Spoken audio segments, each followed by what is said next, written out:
Hello and welcome along to the Tuesday edition of The Shed. Hashtag Irish Buzz Mafia with me, Trevor. You're very welcome along to the show. Tonight now I have a very busy show, so I won't dwell on things too long. What I'm going to do tonight is I'm going to look ahead to week one fixtures and give my prediction, especially for the competition I'm running, so people know who I'm picking before the weekend. Um, I have some interesting picks. Now, a lot of them are uh, on paper pretty straightforward, but there's an odd one here where I'm doing a thrown over. I'm also going to look at my fifth team that outside the three teams that I've been saying, as in the Chiefs and the 49ers with Super Bowl last year, and the Bills because they're my Bills. So I'm not going to go into them three teams who I think could challenge for the Super Bowl. So far, I've given you the Texans, the Ravens, the Lions, and the Rams. So team five is tonight out of the six. And then I was just reading today about a few comments that Stefon Diggs made um, in relation to his trade and so on. So I just want to have a quick comment about that. But the main part of tonight's show is the competition I'm running. So I'll be doing this anyway. I was going to leave it to Thursday night, but I said I'd do it out of the way, and on Thursday night, then hopefully concentrate on the Cardinals and Bills game and talk a bit about both teams and what I'm looking for and hoping for. So tonight, here we go. I'm going to pick the first game. So the first game of the new season back is uh, the Baltimore Ravens at the Kansas City Chiefs. So Kansas City Chiefs are the current Super Bowl champions. Um, Patrick Mahomes and Travis Kelce and co are there, and they're waiting to see can they do the three-peat as they call it, or three in a row, as we would call it here. And they're taking on the AFC runners-up last year in the Baltimore Ravens. Now, the Baltimore Ravens have an awful lot to prove in this coming season, but the Kansas City Chiefs are the team to beat, and until they're beaten, they're the ones you have to watch out for. So I am decided, and I've toed and froed and looked at Lamar Jackson, Derrick Henry, Zay Flowers versus the likes of uh, Mahomes and Kelsey and Co. And even though the Lions caught the Chiefs out last year in game week one, I'm picking the Kansas City Chiefs to win that one. Uh, I don't know there might not be a lot in it, but time will tell, and it'll be a great start to the season, hopefully. Anyway, but I'm going for the Chiefs. The second game on my list is the Pittsburgh Steelers at the Atlanta Falcons. Now, the Steelers are a team that I'm going to the watch party at the end of the month. They're coming to, well, not them, but the Pittsburgh Steelers are coming to Crow Park, and please God, I'll be there to see what the night is like and the event and the whole lot. But they're a team that has chosen Russell Wilson to be their starting quarterback, and time will tell if it was a good decision or bad. They have a very strong defense. They'll be very hard to beat. Their offense is improving all the time, but the question marks will come down to the quarterback. Whereas the Atlanta Falcons, they're the team that I think, as you'll find out in a few minutes, well, they will be my fifth team on the list. They are a team that has an abundance of attacking talent and defensive talent. And I think they'll be a team to push on. So I'm going for the Atlanta Falcons in that particular game. Third game on the list is the Tennessee Titans versus the Chicago Bears. So Caleb Williams versus Will Levis. Will Levis is his second year in. He's now the starting quarterback for the Tennessee Titans. And yes, they have lost Derrick Henry, and DeAndre Hopkins, I think, is still out. But they're going to be a team that's looking to push towards the playoffs this year in a lot of people's eyes. Caleb Williams has an abundance of talents, but he also has Rome Oduze, who was a rookie this year, got as well. I think he was the number ninth pick. Um, and looking at them preseason, they seem to be firing on cylinders. Now, whether they'll get out the NFC North or not, it'll be a story to tell down the road. But for now, I'm picking them to win their opening game against the Tennessee Titans. Next on the list, we have the Houston Texans at the Indianapolis Colts. So um, this is going to be a very tight game. Now, it'll all come down again to offensive play. Um, and excuse me now, my mind went blank for a second. But the Indianapolis Colts welcome back their quarterback Anthony Richardson. Uh, they have Michael Pittman Jr. and Taylor in the offense, whereas the Texans, well, they have an abundance in offense too. C.J. Stroud, Stefon Diggs, who I'll be talking about in a few minutes, uh, Tank Dell, um, as amongst many more. So for that particular game, I'm going for the Houston Texans. It's a divisional game. It'll be hard fought. Indianapolis won't give up very easy, but I just think that the Texans will be being too strong for them. And they're a team that, again, as I have ranked in this in the Super Bowl predictions, they'll be looking to push on. Then we have the Carolina Panthers versus the New Orleans Saints. So in this particular game, it's Bryce Young, season two. Can he step forward against Derek Carr, season two for the Saints? Can he and Chris Olave and co step forward as well? Now, Bryce Young is coming. I don't think they'll make the playoffs. I don't know whether they'll finish above fourth in the division again this year, but according to people, a few had them tipped to make the playoffs.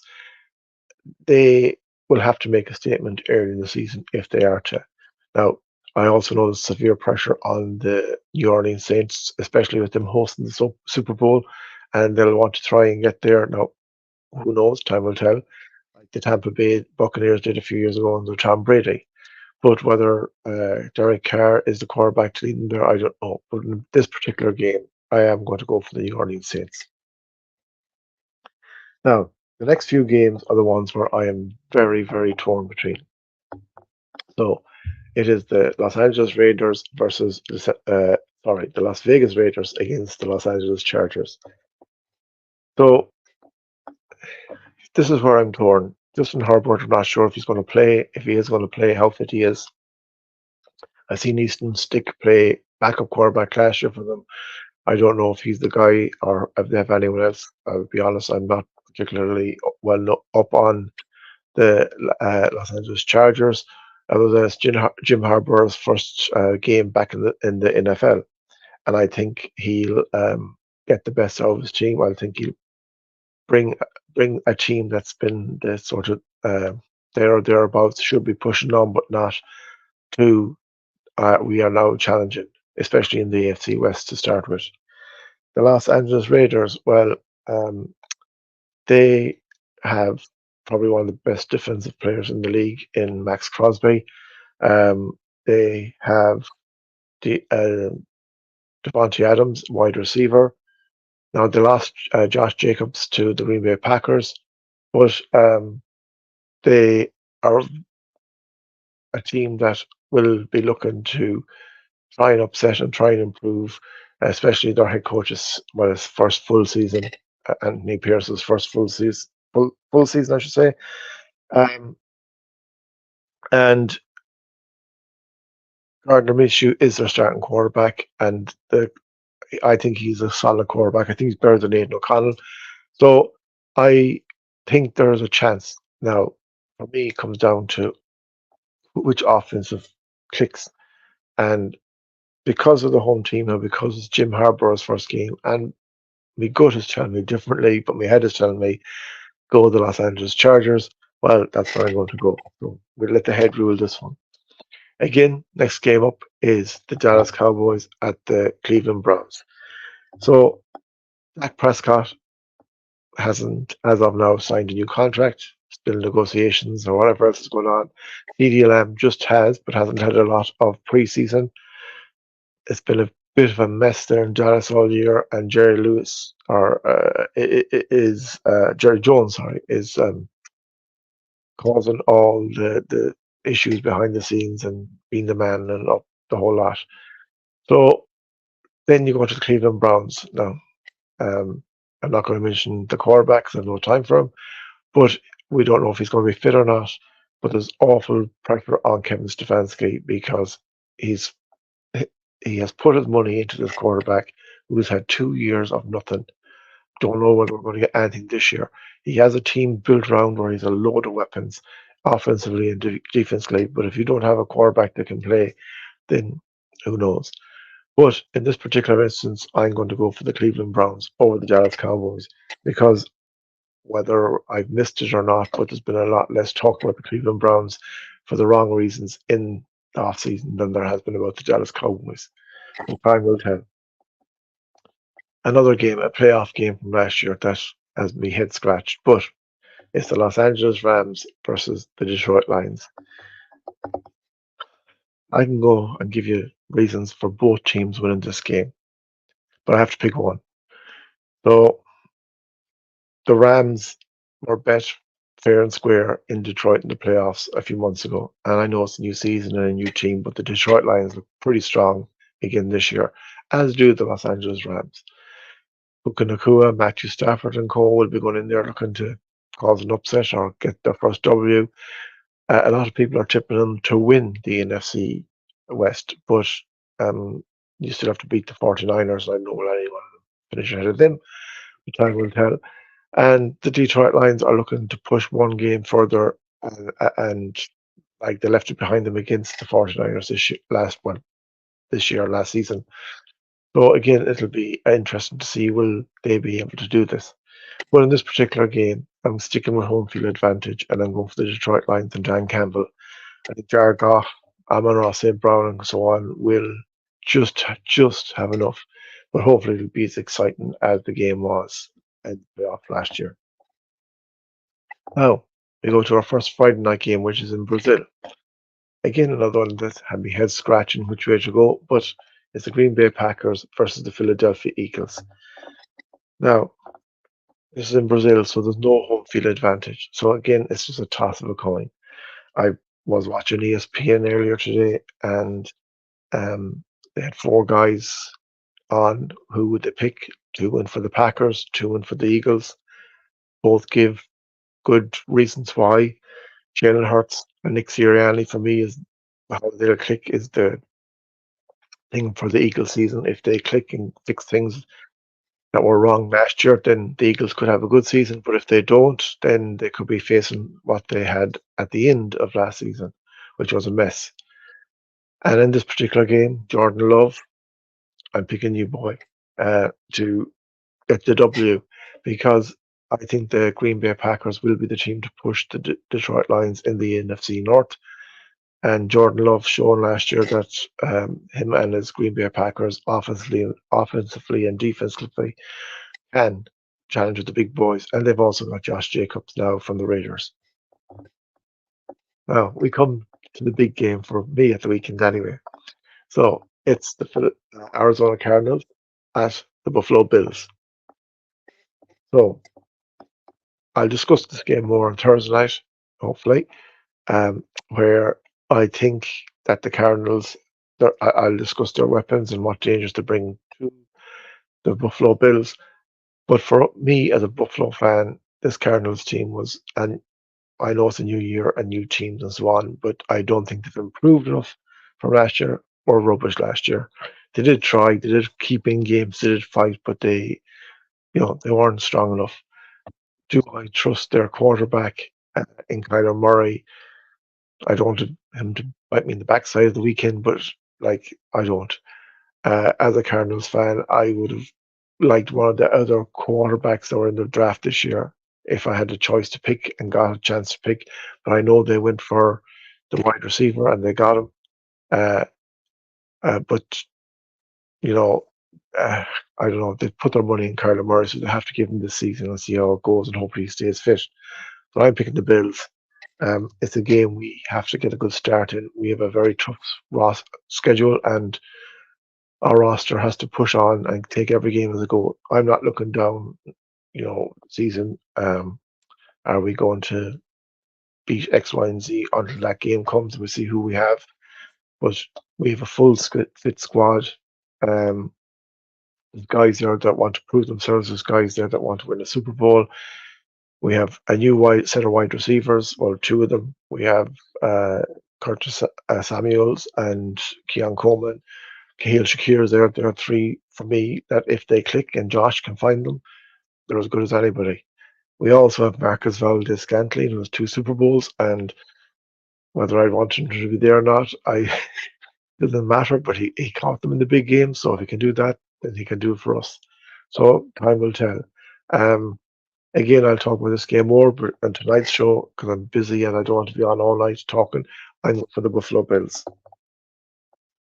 Now, when I started this week, um, I had a clear, winner of this next game, but right now I don't know because there's been a few issues with a certain wide receiver, but it's the New England Patriots versus the Cincinnati Bengals. Now, I am picking Cincinnati Bengals to win. Joe Burrow is back, but we'll see can he stay fit. Firstly, but in this particular game, I think they're too strong. I know Jacoby Brissett has been named starting quarterback for the New England Patriots, but Jamar Chase is where the question marks are. They don't know whether he's going to be there, whether he'll play. There's no contract done, and I'm not smart, not just on him, but if it's the aura around the team that this could have an effect on. Now, they're professionals, they'll say they shouldn't and blah, blah, blah, blah, but people are human.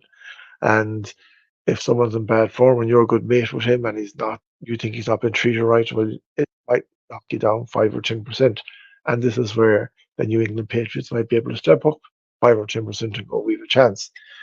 Now, I'm still picking Joe Burrow and the Bengals to win, but as of Monday, it would have been, or Sunday last week, or Friday, or whatever, it would have been an easy win. Whereas now, I don't know. It still might be easy, but the Jamar Chase thing isn't helping things. Now, my next game is going to be a tight one. It's the Jacksonville Jaguars at the Miami Dolphins. Now, I'll just show this correctly because I'm like that.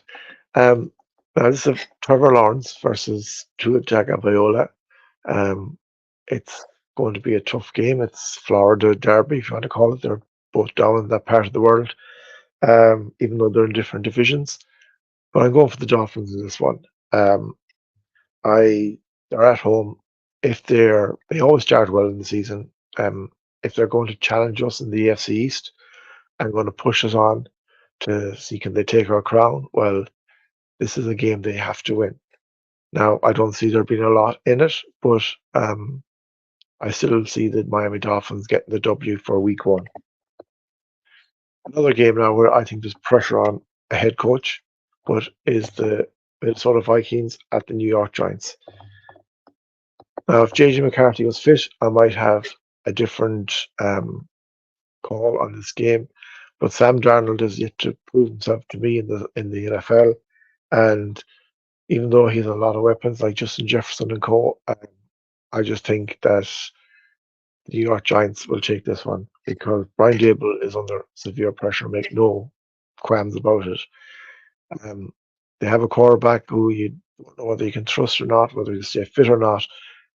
You can go off to his last full season of, well, now 2 years ago, where he did deliver. Now, he was shocking in preseason, the bits he played, and I don't know whether he'll be able to fix that between now and the start of the season. But for the first game back, I don't see them getting hammered 40-0 at home like the Cowboys did last year, just because they're lucky enough they're not facing a top quarterback. And I'm going to go with the New York Giants to beat the Vikings. 3 games left. So we have the Denver Broncos at the Seattle Seahawks. Now, again, this is a toss of a coin. We don't know what Seahawks we're getting, and we also don't know what Broncos we're getting. But we do know Bo Nix is quarterback for the Broncos, and Geno Smith is quarterback for the Seahawks. Geno Smith had a good year 2 years ago, but he wasn't too hectic last year. And for that reason, I'm going with Bo Nix and the Broncos. I think that he's going to set the AFC West alight. I think he'll be a breath of fresh air with all the hassle ahead with Russell Wilson the last few years. And I think in time, Sean Payton and the Broncos will step forward a bit. This year might be a step too far, but for this weekend, I think they'll be too good for the Seahawks. Then we have the Washington Commanders at the Tampa Bay Buccaneers. So Jaden Daniels will be starting his first game for the Commanders. Um, Baker Mayfield will be quarterback for the Tampa Bay Buccaneers. Um, they're at home. They're uh, defending NFC South champions, and I think they'll get the W this weekend. And I'm going for the Buccaneers. Um, I think they'll have a battle for their division this year. The Saints will be there pushing them all the way, but I just think on this particular weekend they'll get the win. Now, final Monday night game is New York Jets at the San Francisco 49ers. Again, weeks ago, I would have put up the 49ers, no bother. And the Jets have had a messy offseason. And Hassan Reddick, I don't know if it's sorted out yet or not, but that was a big boo boo by them. Aaron Rodgers, will he be fit or not? They have a good team built around him, but if Aaron Rodgers doesn't last, and not that I wish any injury on him, then they're going back to where they were last year, where they're just scraping along. It's a huge game for both teams because the 49ers have to win, get rid of that dirty aftertaste from losing the Super Bowl last year. The New York Jets need to win because there's a big season ahead of them if they're going to challenge us and the Dolphins in our division. But in this particular weekend, I'm going for the San Francisco 49ers because they're at home. Brock Purdy, Debo Samuel, Christian McCaffrey, uh, George Kittle, and the defense that would, well, yeah, if they got near, yeah, I'm going to go for the 49ers in that game. So there are my predictions, folks. You can let me know what you think. As I said, there's a competition going on. Uh, I'm officially not in the competition, by the way, because I want a winner, but I'm unofficially competing against them to see can I keep up with the guys that know what they're on about and girls. So they're my predictions for this coming weekend. Now, as I said earlier, my fifth team out of the six that I was going to give you for a Super Bowl contender is the Atlanta Falcons. And why are the Atlanta Falcons a contender this coming season, where they haven't been for a while, whereas they've been behind the Tampa Bay Buccaneers and the New Orleans Saints in their division alone? Well, they went out this year and they got Kirk Cousins, and they've paid him huge money, a quarterback from the Minnesota Vikings. Then they went out in the draft and surprised everyone, and they took Michael Penix Jr. at quarterback as well. So if Kirk Cousins doesn't recover from his injury, they have Michael Penix Jr., who I highly rate from watching him in college football last year, as a guy that should be able to come in and play. And he's also a left-hander like myself. Then they went to the New England Patriots and they took Matthew Judon. Like whatever about his wages and stuff, he's a quality linebacker, a guy that can really do damage. Amongst other players they brought in and traded and changed. And I just went through a few names here. So you have Kirk Cousins and Michael Penix Jr. as their two quarterbacks. Either of these guys can throw a ball, can play, you know, no major weakness there. Running back, you have Tyler Algieri. I don't know if I'm saying that correct or not. Bijan Robinson. Bijan Robinson was their first draft pick of 2 years ago, and this guy wasn't used correctly last year. This guy is quality. Then wide receiver, you have the likes of Drake London, Ray McLeod, and Darnell Mooney. Three very good guys amongst others there. Tight end, you have Kyle Pitts. On the defensive edge, you have Grady Jarrett, AJ Terrell, cornerback, Jesse Bates, Justin Simmons, safety, and then one of the big pluses they have that other teams are always trying to find. They have Young Ho Q as their extra points kicker, their field goal kicker, and this guy is good. I don't think I've seen him miss many. Anytime I've seen the Falcons play, he's always there. He's the guy that if they have to get a field goal or get an extra point or whatever, that's the man. He gets the score. This is a team that might take a week or two to get into gear, but I think will be pushing Tampa, pushing New Orleans. to win the NFC South, and I think they're a team that can go a long way in the playoffs. And with that offensive power and defensive power, if they get into the playoffs, then anything can happen. So the last thing I'm going to talk about tonight is a bit of news I was just reading today. Uh, not that I like to be on about Stefon Diggs, but of course he had to appear. So he has made a few comments about different things and why he wanted a trade and so on. And I just took I took the actual comment that he said, one of them, because it's the one I want to talk about. So he said, none of those teams wanted to get rid of me. Things had to shake because I kind of wanted them to shake. Now, anyone that watches my show knows that I've gone off Stefan Diggs for a long time. Um, when he created the fuss at the start of 2023, in the after the end of the season, lost to the Cincinnati Bengals in the playoffs. For me, that was the time to get rid of him. But we kept him last season. And the first 5 games of last season, he was outstanding. Couldn't say a bad word about him. But after week 5, he just fell to pieces. And whatever his reason, who knows? And right now, who cares? So none of the teams wanted to get rid of me. I did. I think Josh Allen did. I think Sean McDermott did. I think Brandon Bean did. And they got rid of you. Whether you like it or not, buddy, they got rid of you. Um, things had to shake up.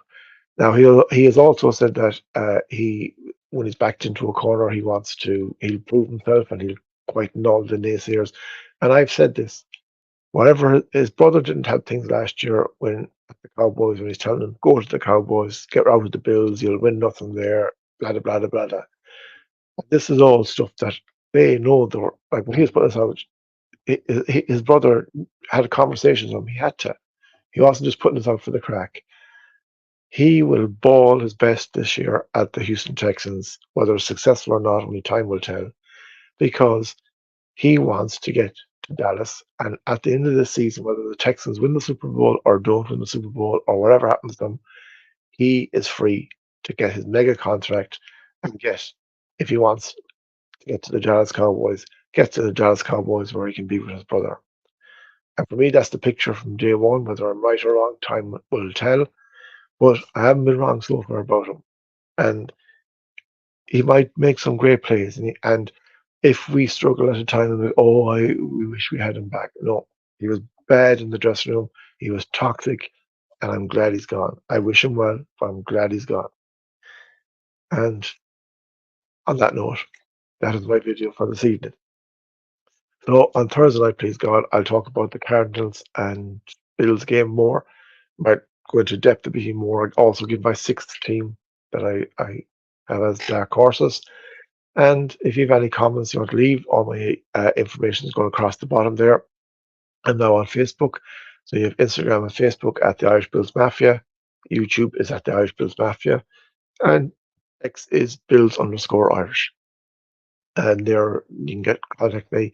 I have my members in the competition. So we got, I think it's 27 or 28 altogether. So it's a great entry. I'm delighted. I'm getting their picks coming through now, and it'll brighten up the season and the dark nights when a bit of crack and a bit of banter of how scores are and who's winning and who's losing, and come on, it's friendly banter competition with a bit of crack out of it. So anyway, folks, thank you very much for watching this evening. I hope you have a wonderful Tuesday and until Thursday evening. Stay safe, stay happy, and as always, go Bills.